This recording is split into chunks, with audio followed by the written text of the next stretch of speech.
Good morning, everyone, and thank you for joining us. I'm happy to be here today and share my expertise surrounding cleaning, disinfection, and personal protective equipment, and how best to reoccupy your office with prevention, infection prevention in mind. So let's go ahead and get started.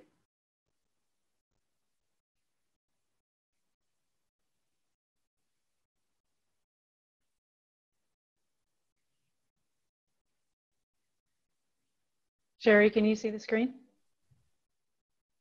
I can. What is an HAI and a CAI? To clarify, because we've heard these terminologies a lot over the past few months, to understand the distinction between a healthcare associated infection, and that's a challenge we've been having in the industry for a long period of time, versus a community acquired infection, a CAI. The SARS-CoV-2 virus is both. It's both a healthcare-associated infection and a community-acquired infection, meaning it can be transferred in a healthcare setting as well as in a community setting. So it is a pathogen that is clearly contagious and of utmost concern.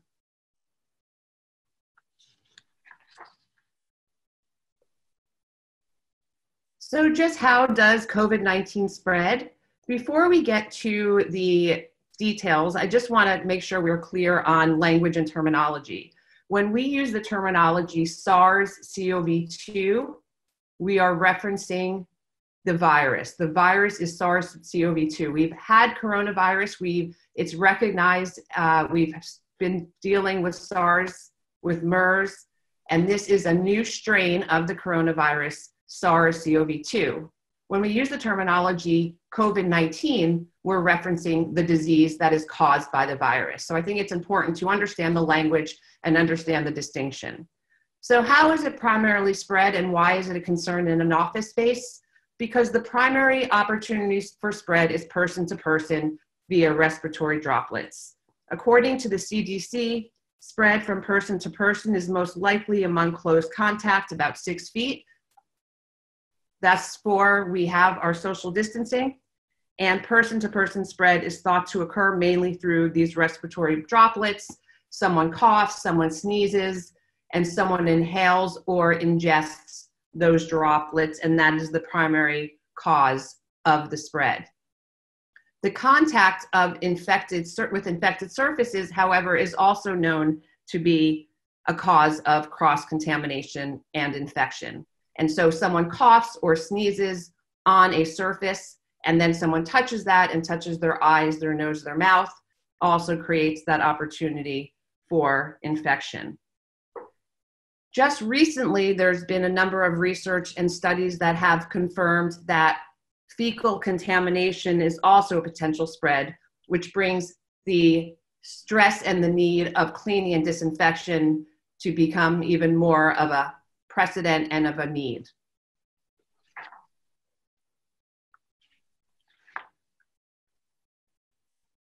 As we've been recognizing, the opportunity for spread is primarily through droplets, as we just discussed.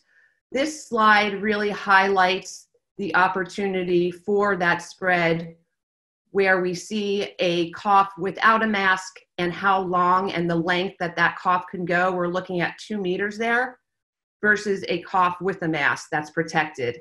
And that's why when we get into personal protective equipment, we really need to focus on ensuring that we have the proper personal protective equipment to minimize that transfer of infection. I think it's also really important to recognize as we talk about policy and procedures and we're looking to reoccupy a space, that we recognize that it's not just the initial response to cleaning and disinfection, but also the opportunity for, upon reoccupancy, having folks that are going to be asymptomatic in that space, and how do we continue to protect that indoor environment beyond reoccupancy. And so I think this really highlights the need and the recognition that we're going to have to address folks that are asymptomatic. There are a number of recent studies that are just being published Now that there's more testing being done and we can get a better understanding truly of the extent of the contagious nature of this virus, and recognizing that perhaps up to 50% of the population is asymptomatic. And so recognizing the need for personal protective equipment as we reoccupy our office buildings based on this understanding that we may have a large population that is in fact asymptomatic.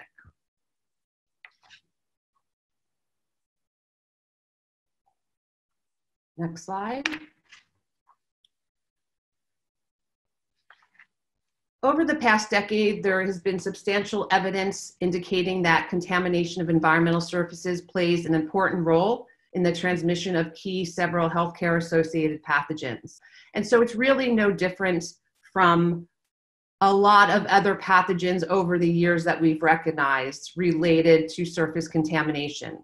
SARS-CoV-2 is no different, and there is clear recognition that surface contamination can cause infection.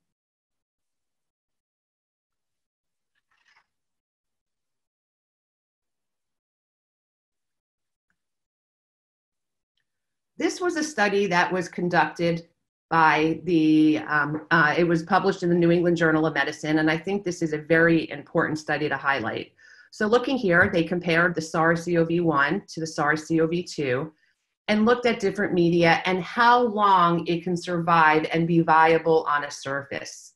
And what they recognized was looking at plastic, stainless steel, for example, 3 days or 2 days respectively, it can survive and be viable on a surface.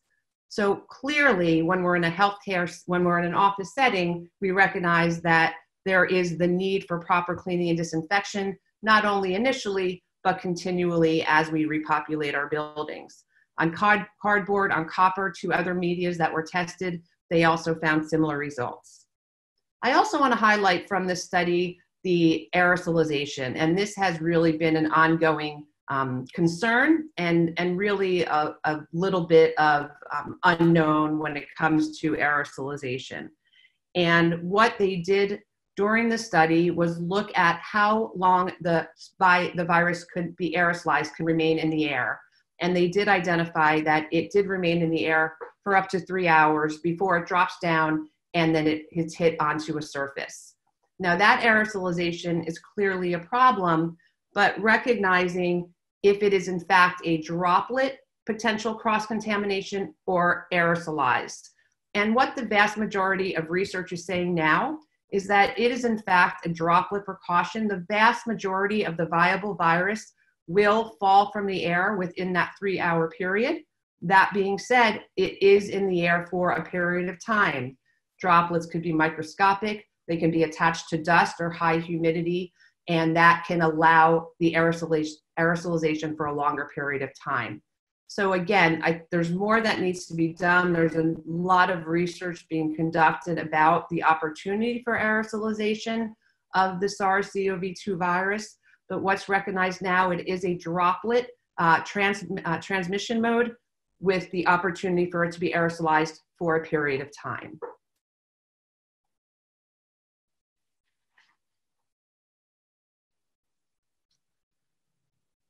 Here we have a slew of a number of different viruses. Clearly there on the top right-hand side, we probably recognize that picture by now. That's the SARS-CoV-2 virus. And at the bottom on the left of the screen is the coronavirus SARS, the first SARS virus. I guess sort of think about like World War I was the Great War until World War II came around, and then they renamed it World War I. So now SARS is SARS-CoV-1. And the virus, current strain of the virus is SARS-CoV-2. So moving on to the next slide, this is really important concept of understanding the virus structures. And why this is so important is when we're determining what sort of disinfectant to use, it's important to understand the type of virus that it is, because based on the disinfectant you select is going to be determined by the type of microorganism or pathogen you are trying to kill. So in fact, coronavirus is considered an enveloped virus. So that is easier to kill and less hardy compared to a non-envelope virus such as norovirus, for example. So that's really good news from the cleaning and disinfection perspective. While we understand there's a hugely contagious nature related to this virus and there's a lot of opportunity for transfer of infection, what is good news is that we recognize on surfaces, SARS-CoV-2 is in fact one of the very easiest types of viruses or pathogens in general to kill. And just to highlight the point, this slide is not a new slide that I created for in the past couple of months for this presentation or for others. This slide has been in my presentations for many years. And we've already recognized prior to this that the coronavirus is in fact an envelope virus and one of the easiest to kill.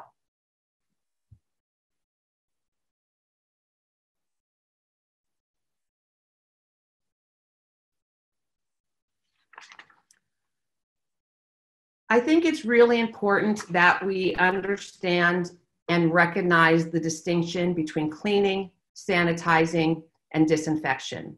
And the reason it's so important is, one, we want to make sure we're using the proper terminology when we're communicating with our employees or with our occupants.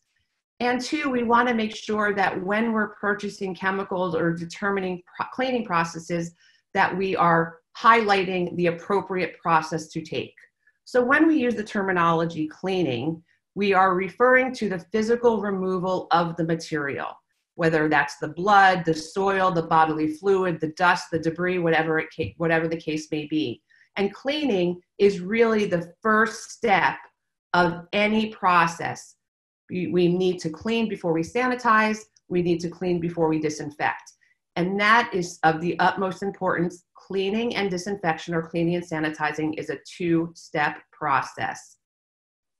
Sanitizing is the understood general claim of germ control, but does not generally have an organism-specific claim. And so when we talk about sanitizing something, it may have a 3 to 5 log kill. It's going to kill the vast majority of microorganisms, but it's not specific to a specific organism per se. And it's also important to note that when we're referencing the terminology sanitizing, soft surfaces cannot be disinfected. There is no such thing as an EPA registered disinfectant, but EPA registered disinfectants are for hard surfaces only. You, however, can sanitize a soft surface. The terminology disinfection refers to the inactivation of the pathogens. And there's a number of different methodologies for that, whether it's UV light or chemicals. But again, the disinfection is the second step. You cannot disinfect a surface that is not properly cleaned first.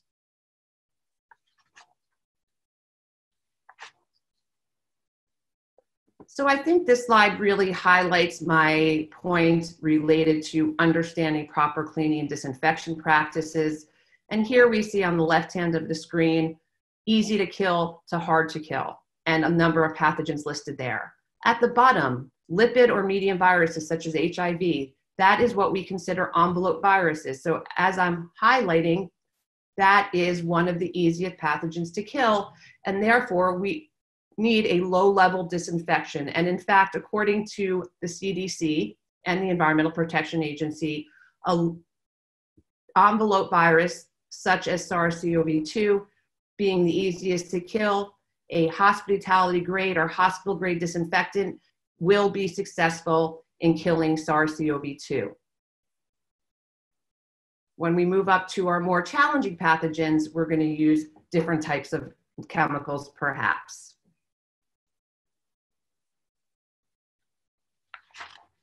So how do disinfectants work?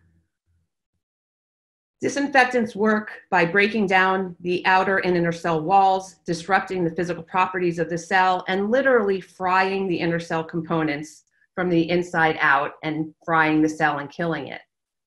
So we know that a disinfectant will be successful, but in order for a disinfectant to be successful, we must use it correctly. And this is where a lot of people fail. And that's why we have to have a policy procedure and a program in place to understand how to use our disinfectants. And in short, the label is the law. When you hire a reputable cleaning company or you're doing it in-house because you've properly trained your in-house professionals.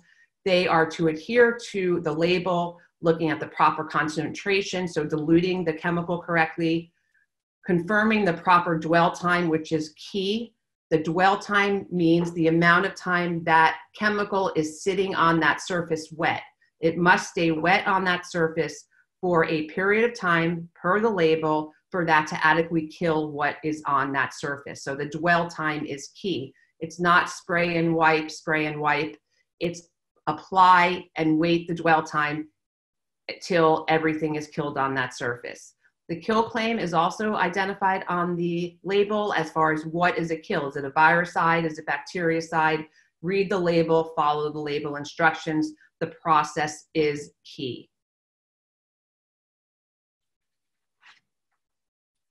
Another key component of a comprehensive cleaning and disinfection policy and procedure is the focus on your high-touch surface areas. And obviously, the definition of high-touch is anywhere where regular hand contact is on a regular basis from a number of different folks.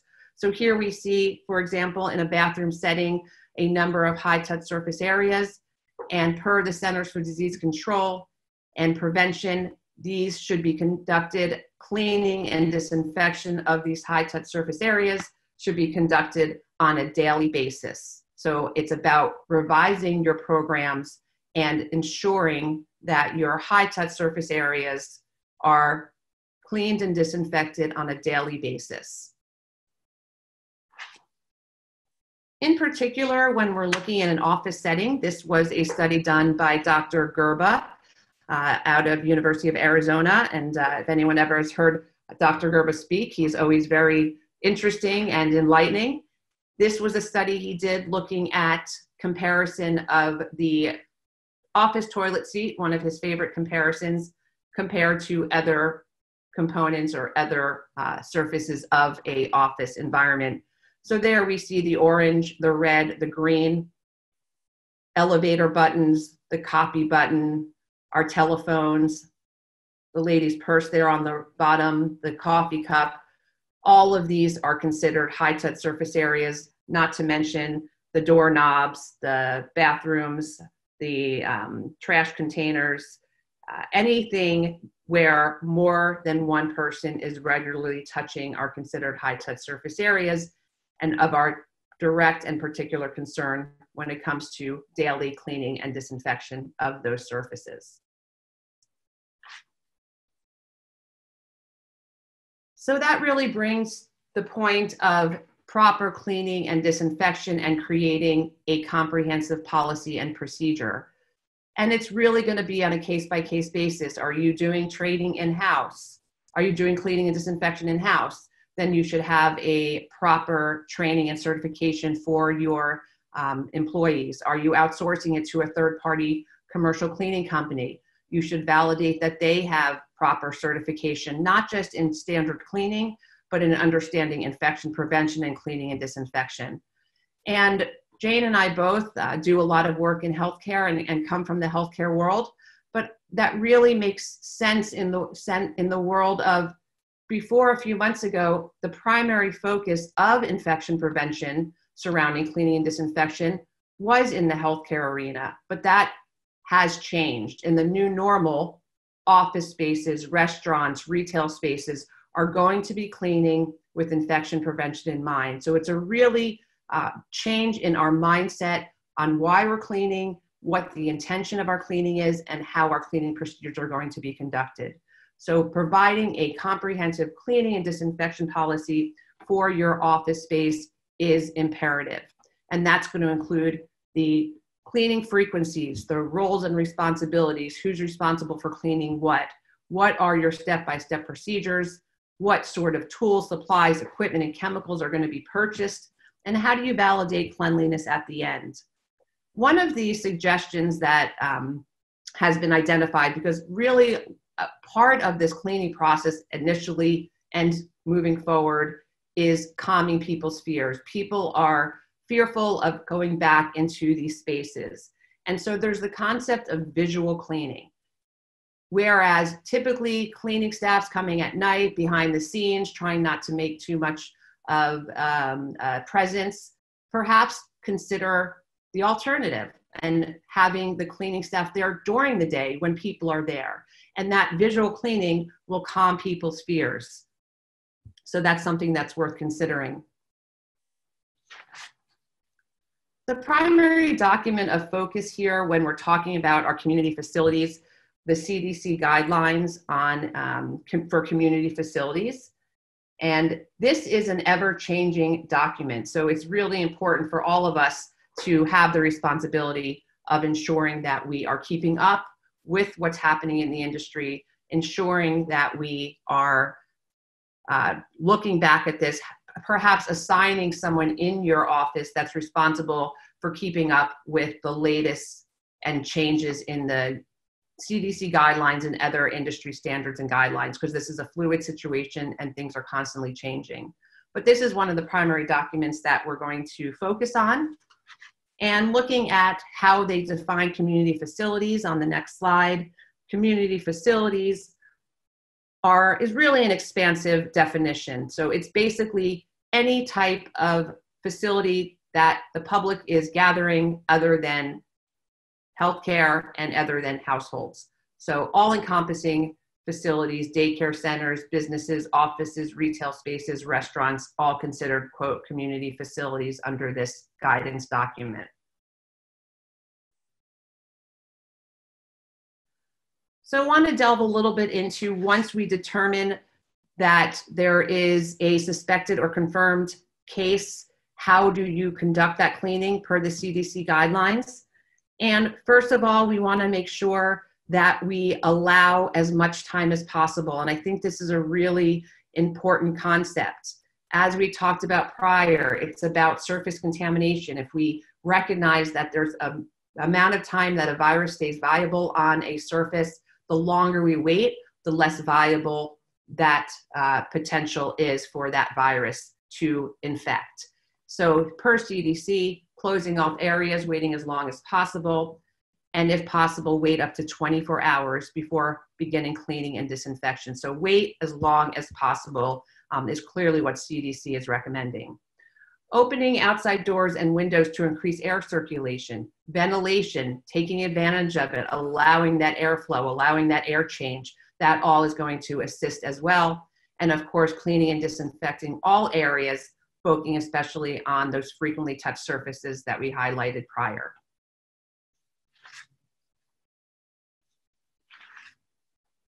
In addition, CDC references the proper cleaning and disinfection procedures, and again, highlighting that surfaces must be cleaned before they are disinfected. It is a two-step process.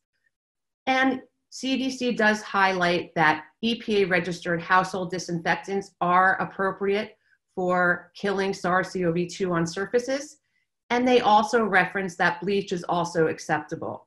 So what's interesting in how it all changed, this CDC guideline was revised on March 26th. It was initially published on March 6th.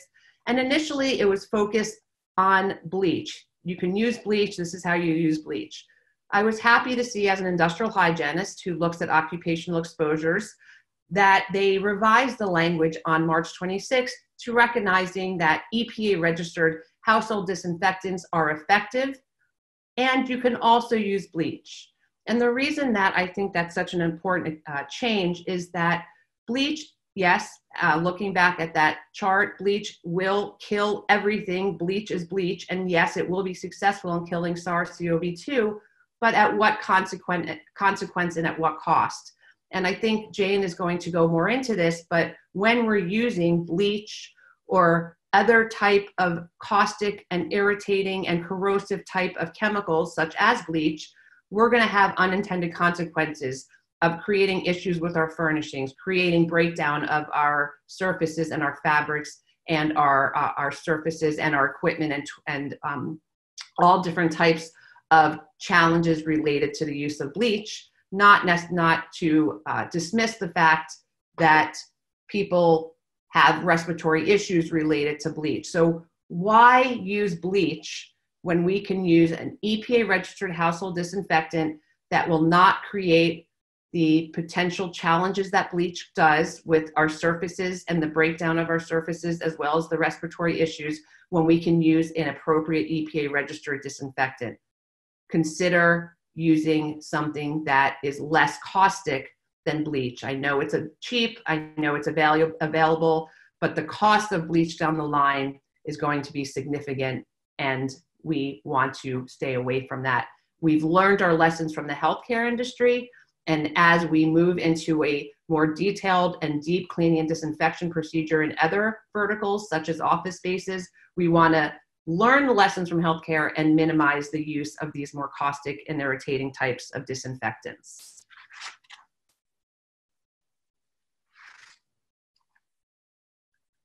The Environmental Protection Agency does provide a list of disinfectants for use against SARS-CoV-2. So when you are creating your policy and procedure, when you are ensuring that your third-party cleaning professionals are utilizing the right disinfectants, this is the key resource to go to.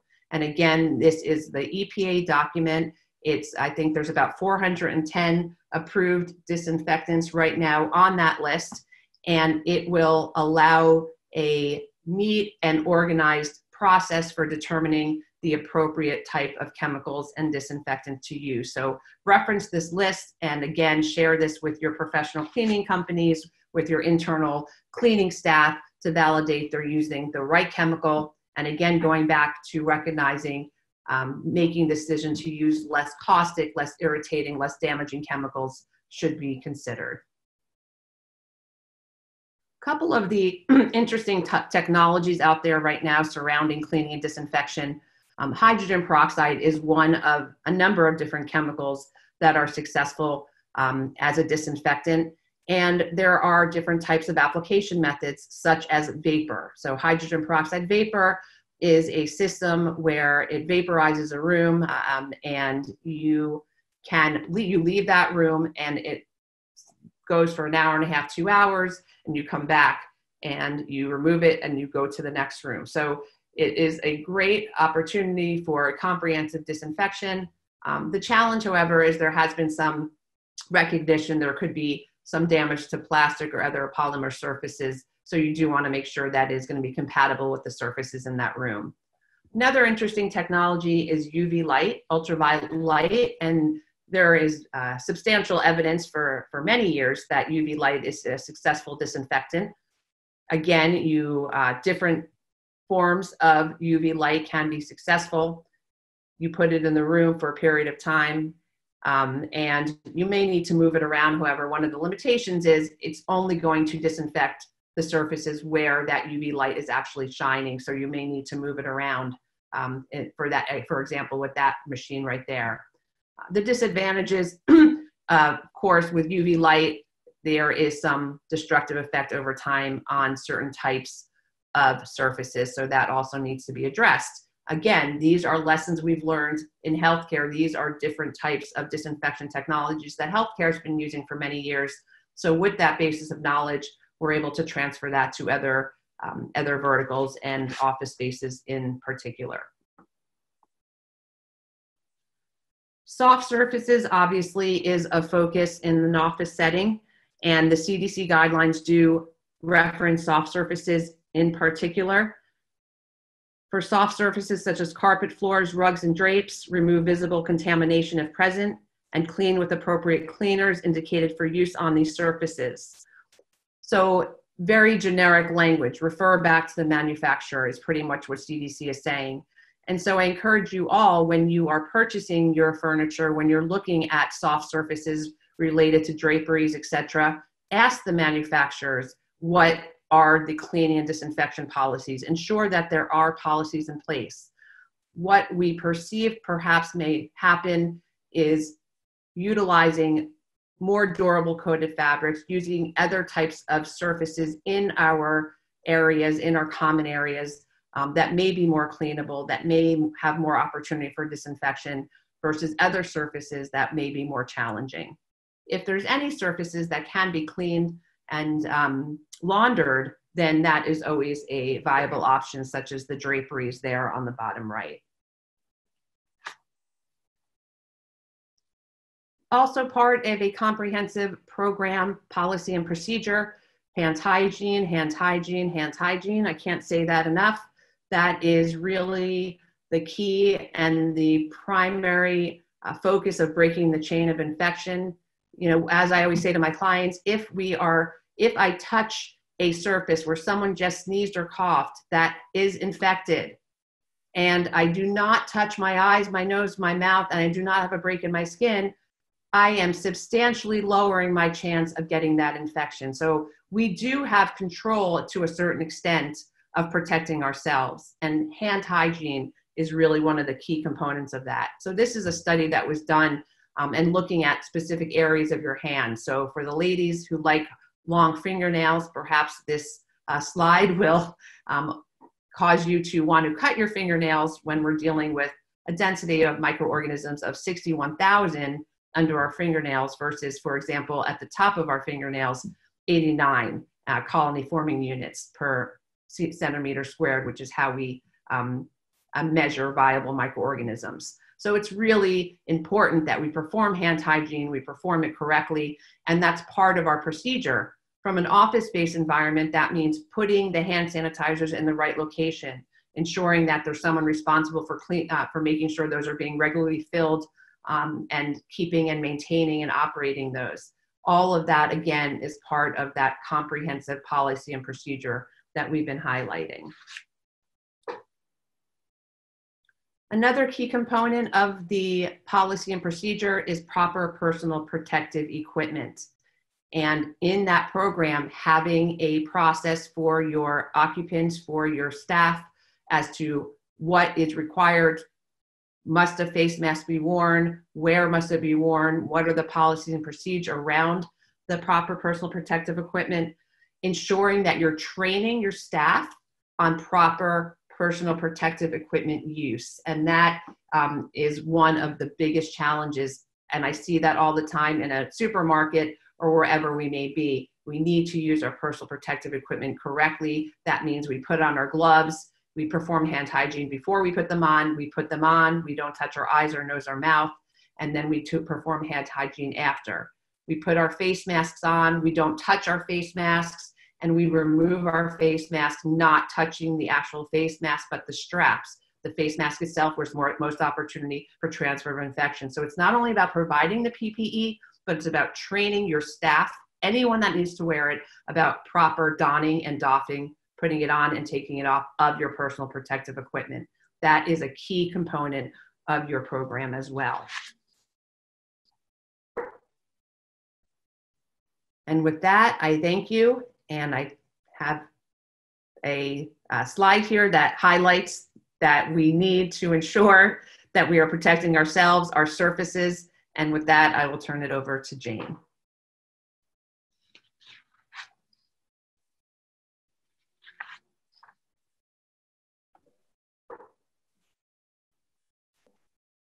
Thank you, Sherry, so much. I really appreciate it. And let's reduce that. There we go.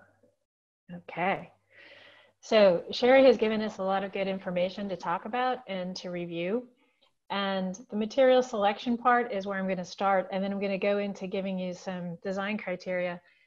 In putting this assembly together, I also realized that a lot of what we do in healthcare that is almost second nature are not things that we do in other environments. And I think that understanding how we do some of those things in other environments is really important. And so that comparison allowed me to put together some questions and things that I think can help you all work through with your clients, work through with your own reopening, and work through all the other parts and pieces of this, because it has been very hard for all of us in the situation that we currently are experiencing. So when we look at materials and material selection and surfaces, we need to understand the performance requirements. And what I mean by that is we have multiple attributes in our evaluation process, right? We have aesthetics because we know that that's, as designers, that's part of what we do. But looking at the performance, the sustainability, and the health and safety is really important. However, looking at it from only one category, say recycled content or one chemical, That is not the comprehensive way of evaluating products. And I can only encourage more and more that you look at it from a multiple attributes perspective, and you also look at the proper application to the appropriate use. When we start looking at things in terms of the product service life, by what we mean there is if you have a building service life of 50 years, but your interior changes 4 times during that period of time, you basically need to replace that product approximately 4 times. So understanding that product service life and making sure that that is part of your owner program and project requirements is very important to make sure that you're specifying the right thing for the right place. We want to understand the impacts and the requirements of cleaning and disinfection, and Sherry is absolutely right. Of all the things that we have had happen and evaluate in healthcare, please learn from it because we want you to be successful in this. Hospitality, offices, retail are all going to be experiencing similar circumstances with the cleaning and disinfection. So we call this the notorious chair graveyard, meaning that this is actually from Johns Hopkins, and we have a group called the Durable Coated Fabrics Task Group. This came about at a conference when a group of us were all talking together, mostly from some of the major health systems across the country, to realize that products were failing in less than a 2-year period of time, some as soon as 3 months, others as long as 3 years. And the actual idea was for the product service life to be 7 years, 10 years, 12 years. Product failure has cost the healthcare industry a tremendous amount. And so how does this happen? It's complex. Part of it is the cleaning and disinfection. The infamous bleach wipe that a nurse care provider will bring in to utilize on their unit has caused a lot of destruction. Trying to get on the same page with everyone to understand what is the best product for something. So part of this is also because of the sustainability movement of what is the perception of sustainability or material health versus what is the comprehensive evaluation of a material for a particular location or for a particular disinfection protocol. And so the performance requirements and understanding the minimum testing, every flooring product, every wall product, every seating upholstery chair, all has this information available. And so we have to be very careful. When you're looking at sustainability, I'm not saying sustainability isn't an important thing, but basically getting rid of furniture that's supposed to last 10 to 12 years and you have to get rid of it in 2 years. If it's not componentized, you cannot just replace a part like a seat or an arm or a back. Then we're not really looking at it in a comprehensive way. And so when we talk about it, we also like people to realize that they should be evaluating the material science behind it. Manufacturers can be a good source for this and a resource. I've met with technicians and chemists and all type of people to understand the incompatibility of the chemistry, as one of my friends likes to say. The real world conditions that Sherry was outlining are from cleaning and disinfection. You have that kill time, but you also have the full-time equivalence of what it takes for the staff time and the needed training and education that's required. So what is the magnitude from a health and safety perspective? Financially, we're looking at a $9 million per hospital failure on this durable coated fabrics issue. It has been tallied up across the country for various, both government facilities, DOD, as well as private facilities and nonprofit facilities at a tune of about $100 million. So instead of us spending the time and the money to hire additional staff, do additional training and education, buy a new MRI machine, we're looking at replacing furniture. So this is a real problem that we want to learn from, because in the hospitality market and others, if you start cleaning and disinfecting, we do not want these same conditions to happen in the other verticals. And from a health and safety perspective, what does that mean? And believe it or not, I've used this slide far before COVID-19, which is amazing to me because this has been in my slide deck for quite a long time. But in talking about the magnitude of the health and safety, if you have something that fails and a product fails, it creates a reservoir for that infectious pathogen to be available to people. So if it's in the arm cap or it's in the understuffing within the upholstery and the foam below, any of those things can actually create a reservoir that spreads infection. So we're not just talking about uglying out or aesthetics. We're talking about human safety and making sure that there is a health benefit to evaluating materials very closely. So the Durable Coated Fabrics Task Group, this is a group of people that we brought together who had not necessarily talked with one another. I will give just one one piece of information about the BIFMA. BIFMA's been involved in our conversations. However, we do have a little bit of issue with their 2019 document that they've released because it does include a criteria for deselection based on chemical. And we think that this might not necessarily be the right way.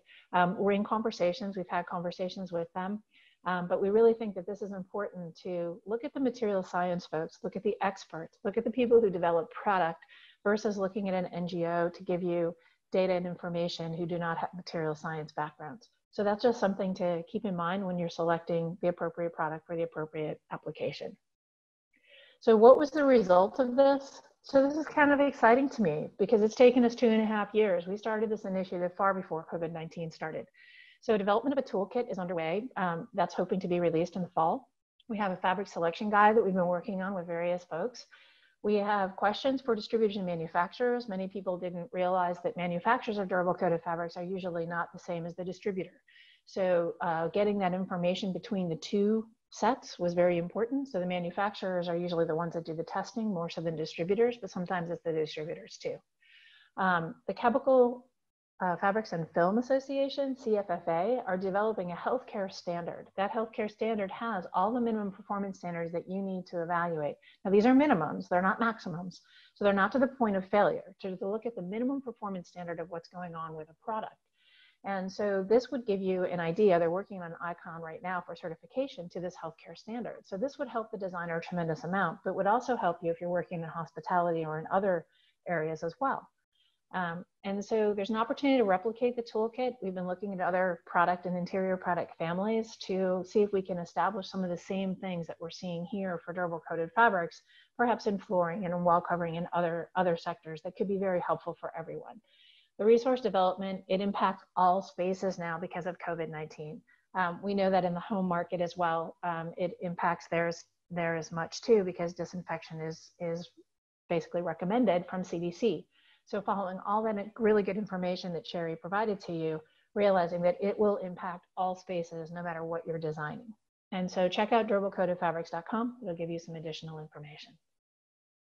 The other thing I wanted to let you know is my friend and colleague, Dr. Deborah Harris, and we have a resource page at the end that includes some presentations that Sherry and I have done with Deborah, she's looking at a SARS-CoV-2 efficacy of disinfectant. So most manufacturers look to see if a chemical or an environmental contaminant will actually impact or degrade a surface.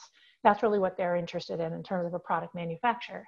However, from the design side, excuse me, and your client side, we really want to make sure that the efficacy of the disinfectant is working as well. So Deborah's been working on a standard looking at these different work surfaces and floorings. And we're hoping to see some results by May 30th, 2020. So she's really working very hard on this, but I wanted to make you aware of it because I think this is something that could be very valuable to your practice. So if we're looking at reopening, I looked at this from a process-based and a systematic perspective and hoping that this will be helpful to give you some guidance. Plan, implement, maintain, revise. Just like all of the CDC pieces have been revised, as Sherry was talking about, everything is a moving target, everything is fluid, everything is continuing to be updated. So work on that plan. Plan you've been working on for a long time is beginning to take shape. So just keep knowing that you're going to have to continue to revise it, and that's the way it'll have to be. So Sherry talked a little bit about policies and procedures from a cleaning and disinfection perspective, but we have other things that we need to look at too. So this is the phone booth that you would see in basically a WeWork or a share workspace. This may become a little bit more of the norm instead of the open bench seating. I think open bench seating for the time being is going to be moving away from that, simply because of the location of where people are working and how close they're working together. Until we get a better handle on reporting and tracing and testing, then we'll be able to do things a little differently. But in the interim, in terms of reopening, we're going to have to be very careful. So how do we do that? So from a leadership, if I was going to be meeting with a client and wanted to talk about the policies and procedures they need to evaluate, we need to make people feel safe. Sherry had stated that clearly too, with the cleaning and making it visual. We also have to ask staff, what do you need? Because I think people are nervous and anxious. And when we have our staff calls every week, they go longer and longer. And a lot of the conversation is not about work. It's about, what do we do about this? What do you think is going to happen here? How are we going to reopen our offices? And you have to establish a very clear communication plan. So when you're evaluating your policies and procedure, you look at point of arrival at work, the work environment itself, the point of exit of the work environment. So you're looking at the full day. And then you have to look at the legal counsel and to your insurance companies to fully vet risk on both sides. Because if you're developing policies and procedures that impact your employees, you have to evaluate that through the legal insurance side as well. So in looking at the other policies, what are you doing for testing? You have to ask your clients that. You have to ask your own companies that. How frequent and what does the reporting look like? Are we going to require wearing PPE that Sherry had described? Well, who's going to supply that? Who's responsible to making sure that we have it? Who's going to enforce it? Those are things that have to be included in policies and procedures. And we're talking about scheduling and telework, which we've all been doing, and some people were used to it. I was used to it, do it all the time because I travel all the time. Others are not as familiar nor nearly as comfortable and don't really care for the isolation of it. So how are you going to do that type of scheduling? What's the reporting and what's the accountability? Those all have to be included in the policies and procedures that you would be developing. You need to know how many returning employees at a time. Are you going to do it in shifts? Are you going to do it in certain days? You need to implement a policy on your cleaning and disinfection, and you have to know what that is. And you have to work very closely with them. And you have to communicate that back to your staff and the people who are going to be in the building. You have to do ongoing education and training. And I really think some of the online training ahead of time, similar to kind of what we're doing today, would be very helpful for most people before they ever go back into the space that they're trying to leave. And then how do you use shared space? So a day in the life. I don't know about you guys, but she's smiling, but those kids are really reflective of what's really going on and how a lot of us feel, I think. It's been hard, whether you have a bunch of kids at home and you're trying to do everything, or in my case, you're not with very many people. So it's like on the reverse, you're kind of looking for more people. So a day in the life. These are the questions that we ask when we call it a functional program in the healthcare world, but we would call this operational process programming for you. And it would be who, what, where, when, how, and why. So each functional decision point. So every time you're going to make a decision as to go one way or another way, how you enter, how you exit, how you eat food, all those things, you want to look at every single one of those and ask these questions of each of those points in time. How do you get to work? How are you evaluating that? Is there any exposure on that potential of when you're working? If you're taking public transportation, if you're taking taxi, Uber, if you're walking, however you're getting there, evaluate every one of those touch points as you go through to see how you need to protect yourself as well. So I love this guy with the free Wi-Fi face, but it has all those X's that say, don't do this, don't do that, don't do this. Well, in a sense, we have to talk about the entry process. In that program, you need to identify what is the need at that point. What's the testing prep? Our mask, gloves, sanitizer, how are these items available? In Hong Kong, they have them set up on small tables in every single elevator. We have to look at the circulation pathways. So I love the fact that the woman in the blue is supposed to be on the right, happens to be on the left. However, there's notification of directions. And so ingoing, outgoing. In healthcare, that would be soiled and clean. So think of it the same way. How am I coming in? How am I going out? Who is the right of way? How are we going to be respectful of one another? Determining the workspace. What are the workstation needs? Will staff each have a computer laptop of their own? So they will be moving with their laptop, taking that home and or storing it until they come in the next day. Are they using their own phone, using the desk phone? What equipment shared? So from that slide that Sherry had shown, you also want to talk through what are those touch points and how is that going to be determined? So where do you store your things? Where's the open or a closed cabinet? Is there refrigeration space? Is it a lockable drawer? Where is your personal space and what does that look like? And how do you keep that clean and safe? And the bathroom, where are the bathrooms? Who's cleaning and responsible for cleaning and disinfecting those, particularly when they're shared with other tenants that are in a building? So where are they shared? Where do you share break and respite spaces? This was found in healthcare to be one of the highest areas of transfer and transmittance was actually in respite and break areas because healthcare professionals were taking a break, therefore let their guard down. So they were sharing things and touching things in a different way in those spaces. So we have to take that into consideration. CDC also has guidelines on outdoor areas and how to put those in there. And where are your food service or your food storage areas? And then at the end of the day, how are you exiting? Who's responsible for cleaning and disinfecting that shared workspace? What is everyone responsible for? And everyone has to take a point in this. So some of the action items that we're recommending based on that, and there will be other questions, but that gives you a good starting point. But the action items from an operational process evaluation and the built environment, you want to look at ASHRAE, you want to look at their guidance for restarting a building, and you want to verify the supply chain for your filters and delivery to make sure that you can get them. All equipment, as I've learned from Sherry, is not the same. So if you need a HEPA filter, but you might not be able to use a HEPA filter in certain circulation systems because they may not be set up to receive that. You want to review that with your facility or your project engineer to make sure. You want to develop a different process in terms of the employees in your layouts. So this was kind of an interesting layout where they actually did 6 feet in the flooring surface to kind of give people a good reminder. Modular furnishings, potentially. Would you want to use durable coated fabrics instead of textiles because they'd be easier to clean as a non-porous surface? Materials to be selected to meet agreed upon the cleaning and disinfection procedures. I thought this was very unique, is that providing an online method for scheduling. This was done for Taubman College. One of my colleagues, Anya Sarota, she works there, and she said that it was really interesting for her to realize that people could remotely work and they could tie in, and the kids were doing all right with that, except the students didn't do so well because they were used to being with each other. So this allowed them to literally online go into impromptu meeting opportunities within different settings. So if you want to go to the snack bar, you could sit down, you know, virtually, and be able to evaluate and have a conversation with somebody. So it added socialization in addition to the work and education space. I thought it was a very creative way of looking at it. So this is the larger version of that. And you have your events and your classes, but you also have the impromptu opportunity of interaction socially through the internet. So create a checklist for everything: entry checklist, an exit checklist, conference space usage, shared space, shared service space. The reason I show this slide is that in my office, at least, and other offices I've been in, no one wants to take responsibility for cleaning out their stuff out of the refrigerator. So everyone needs to share in the responsibility. So we can't use the refrigerator if I don't look at it or I don't open it. I don't have to think about it. You have to look at that. So look out for others, be supportive with reminders, say signage and things like that, but not to be too aggressive would be my recommendation. We also need those break and respite spaces, provision of those areas to allow for downtime. Outdoor areas, take a meditative moment. Don't freak out zone. Just don't freak out.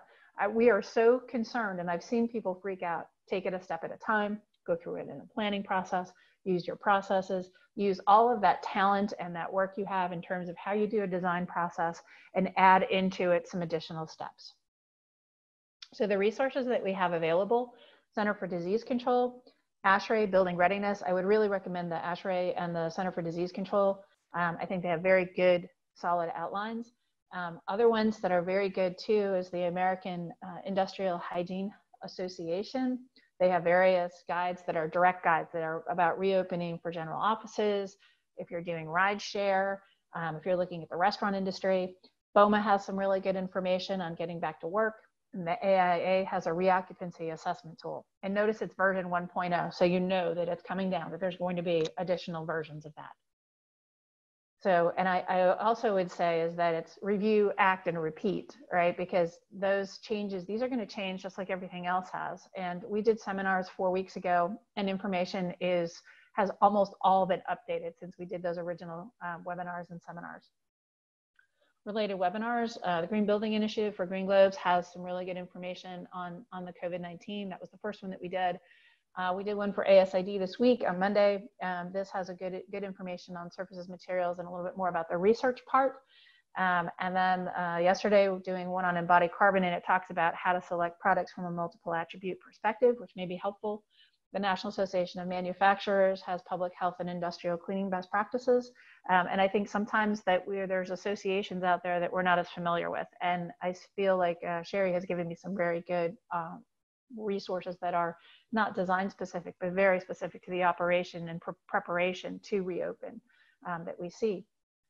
So I leave you with this idea that personal life plan. So you're going to do the same thing for your office space and to reentry. You have to do the same thing about returning from home and leaving from home, just like you do now when you go to the grocery, but you're going to be picking up children and you're going to be dropping children off. You're going to be picking up elders. You're going to be interacting with other people. Do the similar thing for your personal life too, would be my recommendation. So we want to change the world. Design has power. Go beyond. Discover the possibilities. Do great work. Care for those around you. And I want to thank you for your time.